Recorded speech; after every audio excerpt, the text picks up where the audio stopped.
दोस्तों, जैसा कि मैंने अपनी पिछली वीडियो में बताया था कि जिस तरह के हालात फिलहाल एलएसी और एलओसी पर बन रहे हैं, भारत कुछ बड़ा एक्शन जल्द ही ले सकता है। और अब दोस्तों इसकी शुरुआत भी हो चुकी है। अभी तक सिर्फ बयानबाजी ही हो रही थी, लेकिन अब गृह मंत्री अमित शाह की चेतावनी के बाद जमीनी स्तर पर भारी डिप्लॉयमेंट देखी जा रही है। दोस्तों, चीन और एलएसी पर आने से पहले एक बार पाकिस्तान और एलओसी की बात करते हैं। पाकिस्तान को लेकर अमित शाह ने दो टूक कह दिया है कि हम एक और सर्जिकल स्ट्राइक पाकिस्तान पर कर देंगे अगर वो बाज ना आया।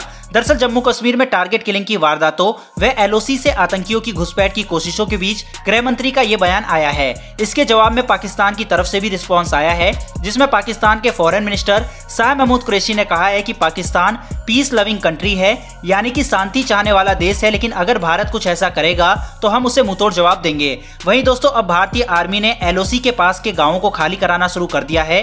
पिछले कुछ दिनों से यह खबर आ रही थी कि भारत के एनएसए अजीत डोवाल, भारत के प्रधानमंत्री नरेंद्र मोदी और अमित शाह के बीच एलएसी और एलओसी यानी चीन और पाकिस्तान के खिलाफ कुछ प्लानिंग बन रही है। बहरहाल दोस्तों, अब बात करते हैं चीन की। दोस्तों, इस समय जो भारत और चीन के बीच सरहद को लेकर तनातनी चल रही है, वो कभी भी युद्ध का रूप ले सकती है। इसका कारण जो मैं अब आपको बताने वाला हूं, उसे सुनकर आपको यकीनन गुस्सा आएगा। दरअसल दोस्तों, पिछली वीडियो में मैं बता चुका हूं कि अरुणाचल प्रदेश को लेकर चीन ने अपना दावा ठोका है और भारत के उपराष्ट्रपति के अरुणाचल के दौरे का विरोध किया है। दोस्तों, इस समय जो खबरें आ रही हैं और जो सैटेलाइट तस्वीरें बता रही हैं, उस हिसाब से चीन इस समय अरुणाचल प्रदेश में भारत की सीमा में बैठा हुआ है। अभी तक उसने सीमा के आसपास में गांवों को बसाया था, मगर अब कुछ गांव भारतीय सीमा के अंदर भी हैं। वहीं लद्दाख में विवादित जमीन, जहां पर ना चीन का कब्जा है और ना भारत का, उस जमीन पर भी चीन कब्जा करके बैठा हुआ है। इस समय पेट्रोलिंग पॉइंट 10, 11, 11A, 12 और 13 के साथ डेमचुक सेक्टर CNA नाला तक भारतीय सैनिकों को चीन जाने नहीं दे रहा। वहीं 13वें कमांडर लेवल की मीटिंग के बाद चीन ने यह साफ कर दिया कि अब हम पीछे हटने वाले नहीं हैं। दोस्तों, यह न्यूज मेन स्ट्रीम मीडिया पर नहीं दिखाई जा रही, इसलिए हो सकता है कि आप इस बात पर यकीन ना करें कि चीन इस समय हमारी सरजमी पर बैठा है। बहरहाल दोस्तों, अब गेंद भारत के पाले में है और अब भारत ने एलओसी के साथ साथ एलएसी पर भी कार्रवाई करनी शुरू कर दी है और इस समय दोनों ही बॉर्डर पर सैन्य गतिविधियां तेज हो गई है। दोस्तों, जहां इस समय चीन ने बॉर्डर पर तोपे सहित कई आधुनिक हथियारों की तैनाती की हुई है, जिसके बाद भारत उसकी चाल को समझते हुए बॉर्डर पर सैनिकों से लेकर गोला बारूद जमा करना शुरू कर दिया है। इस जंग के हालात में चीन आग में घी डालने का काम कर रहा है।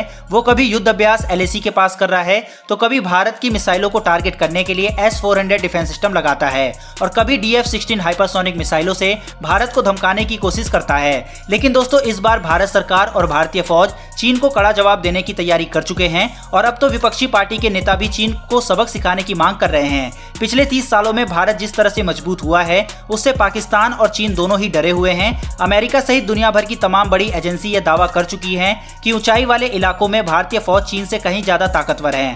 इन्हें इन इलाकों की समझ चीन से कहीं ज्यादा है। वहीं आसमान में मंडराने वाले भारतीय फाइटर जेट इन परिस्थितियों में चीन को शिकस्त देने के लिए काफी हैं। और दोस्तों, यह मैं अपने मन से नहीं कह रहा, बल्कि ऐसा चीन के खुद के रक्षा विशेषज्ञों का मानना है।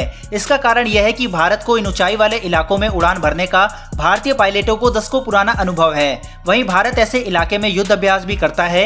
वहीं चीन के लिए यह स्थिति बिल्कुल विपरीत है। चीनी सैनिक युद्ध तो छोड़ो, ठंड से ही लड़ ले, वही बहुत बड़ी बात है। वहीं दोस्तों, भारत ने अपनी सभी खतरनाक मिसाइलों की तैनाती एलएसी पर कर दी है और यह कुछ ऐसी खतरनाक मिसाइलें हैं जो पल भर में ध्वनि की रफ्तार से तेज चलकर चीन के बड़े शहरों को निशाना बना सकती है।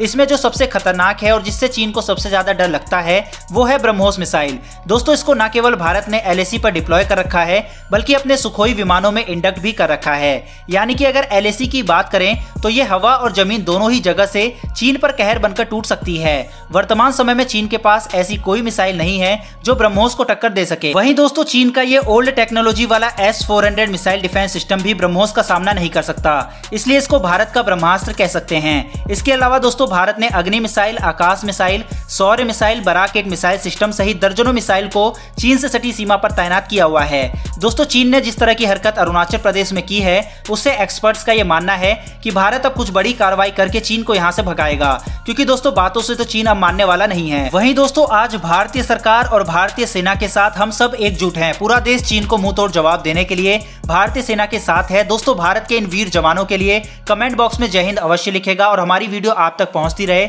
उसके लिए चैनल को सब्सक्राइब करके बेल घंटी अवश्य दबा लें। फिलहाल दोस्तों, इस वीडियो में इतना ही। फिर मिलेंगे डिफेंस से जुड़ी ऐसी एक नई वीडियो के साथ। धन्यवाद। जय हिंद।